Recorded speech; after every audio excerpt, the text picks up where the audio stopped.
Okay ကျွန်တော်တို့ဒီ video မှာ simulation စလုပ်ကြည့်မယ်။ simulation လုပ်ဖို့အတွက်ဆိုရင်ကျွန်တော်တို့ ROS1 ကအသုံးပြုခဲ့တဲ့ package တစ်ခုရှိပါတယ်။2021 9လပိုင်းမှာ design ဆွဲပြီးတော့ simulation လုပ်တယ်ပြီးတော့ hardware report ဆင်တယ်။အဲ့ဒီ package ကိုပြန်သုံးပါမယ်။အဲ့ကောင်က2109ပေါ့နော်2021 9လပိုင်းဒီ package လေးရှိတယ်။ဒီ package ကတော့ဒီ robot ကတော့ကျွန်တော်တို့ hardware ပါကိုယ်တိုင်စောက်ခဲ့တာပါဒါပေမဲ့အခုတော့ simulation တည်တတ်မယ်လို့ကြည့်မယ်အဲ့တော့ ROS1 မှာလည်းပြောခဲ့ပြီးသားပါเนาะ ROS မှာ package တွေရှိတယ်အဲ့ package တွေကိုနာမည်ပေးတဲ့အချိန်မှာဘယ်လိုပေးလဲဆိုတော့ robot နာမည်ပေးလိုက်တယ်ပြီးလို့ရှိရင်description ဆိုရင်ဒါသူ့မှာဘာတွေရှိမလဲဆိုတော့ပုံဆွဲ software တွေနဲ့ design ဆွဲပြီးတော့ assembly လုပ်ထားတဲ့ကြောင်းလေးပြီးတဲ့အခါကျတော့ URDF file တွေရှိတာပေါ့ပြီးလို့ရှိရင်ဒီမှာ ROM2109 gz11 ဆိုတာ package name ကိုကြည့်လိုက်တာ ਨੇ ဒီ package ထဲမှာဘာတွေရေးထားလဲဆိုတာသိရပါဘောเนาะဒါ gz11 ဆိုတာ gz11 နဲ့ပတ်သက်တဲ့ configuration တွေကိုထားတာပေါ့เนาะ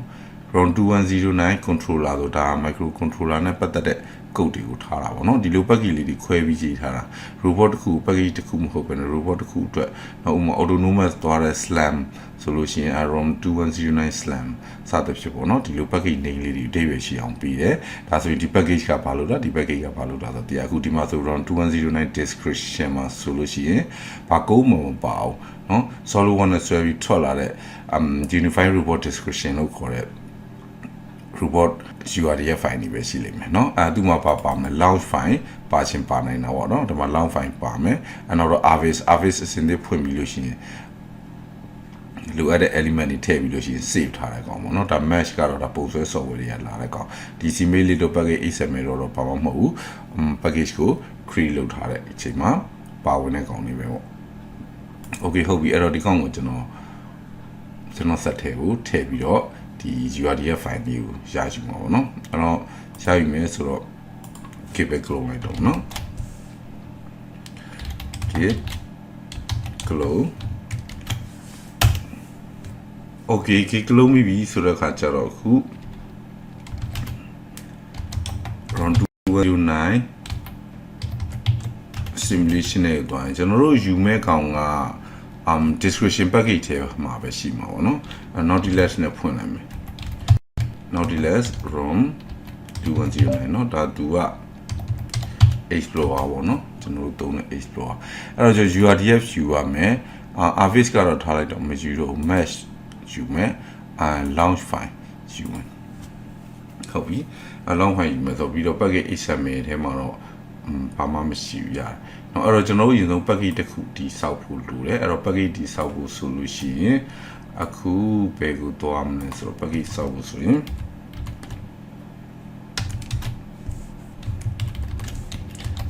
ROS2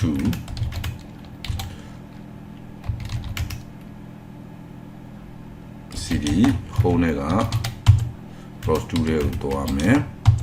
WASP ထဲကSRC ထဲမှာဒါကျွန်တော်ရှေ့ရသင်ခန်းစာ package ကြီးပေါ့နော်အဲ့တော့ package စောက်တဲ့ command က ROS2 pkg create နော် build type က event simate ဒီမှာကျွန်တော် ROM2109 လို့ပဲပြန်ပေးလိုက်မယ်2109 ESC description ပေါ့နော်သူထဲမှာပါထည့်dependency လား dependency ရတော့ရတယ်ကျွန်တော်ဘာမှမထည့်တော့ဒီတိုင်းပဲ enter ပဲနေလေတော့เนาะbed type က command မှားနေတယ် simate okay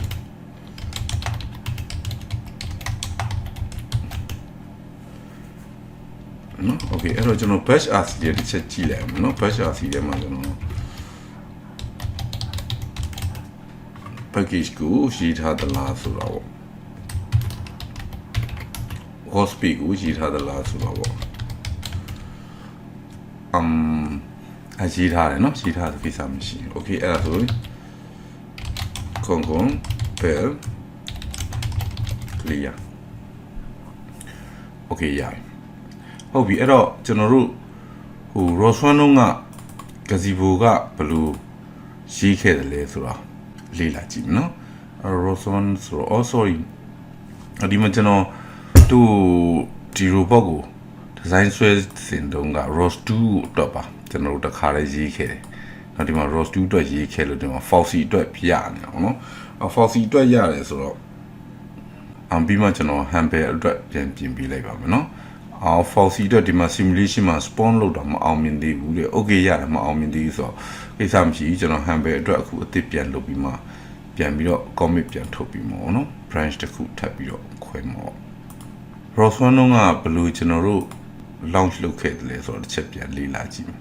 အဲ့ထဲမှာဆိုဒီမှာ gazebo ရှိတယ် gazebo မှာ launch လုပ်တဲ့သဘောတရားလေးကိုပြောပြချင်တာပေါ့နော်gazebo launch gazebo simulation launch ပေါ့နော်ROS1 မှာတော့ဒါ model ပေါ့နော် model ရွေးပြီးလို့ရအောင် robot model ကျွန်တော်အဲ့တော့ design 3ခုဆွဲခဲ့တာ average ကိုဖွင့်မှလားပိတ်မှလား average ဖွင့်မယ်ဆိုရင် true ပေါ့ပိတ်ထားခြင်း false ပေါ့နော်ဟုတ်ပြီအဲ့တော့ robot description parameter ပေါ်ရောက်တော့ robot description file တင်ပြီးရမှာပေါ့နော် key က robot description value ကတော့ URDF file ပေါ့နော်ဒီ URDF ဟောဒီ package ကိုရှာလိုက်တယ် Linux ရဲ့ file command နဲ့ URDF ထဲကเนาะကျွန်တော် ROM2109 ဒီမှာboss ပေါ့ပေါ့နော် door ဆို door short ဆို short 3မျိုးကျွန်တော်တို့အဲ့တော့ပုံစံတူ3မျိုးထုတ်ထားတာအဲ့3မျိုးပြီးရင် select gazebo.urdf ပေါ့နော်အဲ့ urdf file လေးရှိတယ်ကျွန်တော်တို့စီမှာနောက်ဒါပဲ package တွေလဲဆို description package တွေအဲ့ကောင်ကိုကျွန်တော်တို့က parameter server ပေါ်ကောက်တင်ပလိုက်တာပြီးလို့ရှိရင် node တစ်ခုရှိတယ်ဒီ node ကဘာလဲဆို spawn urdf ဆိုတဲ့ node ပေါ့နော်sorry spawn model ဆိုတဲ့ node ပေါ့ဘယ် package ထဲမှာလဲဆိုဟောဒီ package ထဲမှာဒီကောင်ဘာလုပ်ပေးတာလဲဆိုတော့ parameter server ပေါ်က urdf ကို simulation ကဘာထဲကိုတွင်းပေးတာနောက်သူ့ကို argument တော့ထည့်ပြမယ် parent robot description ကိုထည့်မယ်လို့ပြောချင်တာနော်ပြီးတော့ URDF ဖြစ်တယ်လို့ပြောချင်တာပြီးတော့ model ပေါ့နော် model ဆိုပြီး robot name ပေးရမယ်အမှ name ပေးထားတာဒါပဲပြီးတော့ robot state publisher ဒီ robot state publisher နော်ဒါ ROS wiki မှာရှိတယ်ဒါ ROS wiki ကပေါ်ပြထားတာသူဘာလုပ်တာလဲဆိုတော့ရှေ့မှာလည်းပြောပြီးပြီเนาะသူက join state ကိုသူက subscribe လုပ်တယ်ပြီးလို့ရှိရင် robot state publisher ဒီ join state ကို subscribe လုပ်တယ်เนาะ join state ကိုထုတ်ပြီးတဲ့ကောင်စီရပါတော့ join state publisher လို့ကောင်မျိုးစီ join state ကို subscribe လုပ်တယ်ပြီးတော့ URDF robot description ဆိုတဲ့ parameter ကိုသူသုံးတယ်သုံးပြီးသူကဘာလုပ်လဲဆိုတော့ transform tf ထုတ်ပြီးတာပေါ့เนาะအဲ့တော့ဒီမှာသုံးတဲ့ robot state publisher ဆိုတာဒီကောင်းမယ်เนาะအဲ့တော့ URDF နဲ့ join state ကနေပြီးတော့သူက tf တွေထုတ်ပြီးနေမှာပေါ့เนาะ tf ရှာမှာကျွန်တော်တို့ system က robot ရဲ့ join နေနဲ့ position တွေကိုသိမှာပေါ့เนาะဟုတ်ပြီပြီးလို့ရှိရင်နောက်ဒီမှာ include file နဲ့ file တစ်ခုကို launch file တစ်ခုကို include လုပ်ပြီးထည့်ထားတယ်အဲ့ဒါကဘာလဲဆိုတော့ empty war.launch เนาะ empty war ဆိုတော့ gazebo war ဘာမှမပါတဲ့เนาะ war တစ်ခုကို launch တဲ့ launch file ရှိရဲ့အဲ့ launch file ကိုထည့်ပြီး include လုပ်ထားတာပေါ့ဒါပဲအောက်ကဟာတော့ average ဖွင့်မှာလားဖွင့်မယ်ဆိုဖွင့်မယ်ပိတ်မယ်ဆိုပိတ်မယ်ပေါ့เนาะဒါပဲအဲ့တော့ကျွန်တော်တို့အခု ROS2 မှာရေးနေဒါမျိုးရေး ROS2 ကျတော့ Python နဲ့ရေးတာပေါ့เนาะသူကနည်းနည်းတော့ဟိုရှုပ်သွားမှာပေါ့ဒါပေမဲ့အတူတူပါပဲသဘောတရားဒါတွေပဲလောက်ရမှာပဲနော်တခုတော့ပူလာနိုင်တာဗာလဲဆို ROS2 မှာကဒီဘက်က simulation wall နဲ့တကယ်ကျွန်တော်တို့ရဲ့ ROS system ဟိုနှစ်ခုကိုချိတ်ပြီးဖို့အတွက်သူသက်ဆိုင်ရာ note တွေရှိတယ်ရှေ့အခန်းမှာ video လေးမှာပြခဲ့တဲ့ကောင်အဲ့ကောင်တွေလည်း run ပေးဖို့လိုမှာပေါ့နော် okay အဲ့တော့ကျွန်တော်တို့ပထမဦးဆုံးURDF နဲ့ match file တွေကို copy ကူးလိုက်ရင်ကောင်းမယ်အဲ့တော့ description နဲ့ကောင်းမယ်ပေါ့နော်အဲ့တော့ match ကတော့ chain တည်ပါဘူးလို့မ average မလို့ URDF လို့မယ်အဲ့သူကို copy ကူးလိုက်မယ် copy ကူးပြီးတော့ဘယ်ထဲထည့်မှာလဲဆိုတော့ကျွန်တော်တို့ home တွေကကျွန်တော်တို့ရဲ့ package က ROM2109 description ပေါ့အဲ့ထဲမှာ paste ချလိုက်မယ် okay ဒါဆိုရင် URDF ကဘယ်နှခုရှိလဲဆိုတော့ ROM2109 port ရှိတယ်ဒါရိုးရိုး URDF plain ပေါ့နော်အဲ့ပြီးတော့ gazebo text တွေထည့်ထားတဲ့ URDF နော်အဲ့ပြီးတော့ gazebo 11အောင်ရှိသေးတယ်အဲ့ပြီးတော့နောက် report မျိုးစာ short ပြီးရင် short URDF လည်းပါတယ် gazebo element တွေလည်းပါတယ် door လည်းပါတယ်gazebo element တွေလည်းပါเนาะဒီထဲမှာတချို့ gazebo version ပြောင်းသွားရင်တော့ပြင်ရမယ့်ဟာရှိကောင်းလဲရှိနိုင်တာပေါ့เนาะမတည်သေးဘူးကျွန်တော်တို့ဖြစ်ဖြစ်ချင်းသွားမယ်အဲ့တော့ video ရှင်းမှာဆိုလို့နောက် video တစ်ခုမှာဆက်ပြီးတွေ့မယ်เนาะ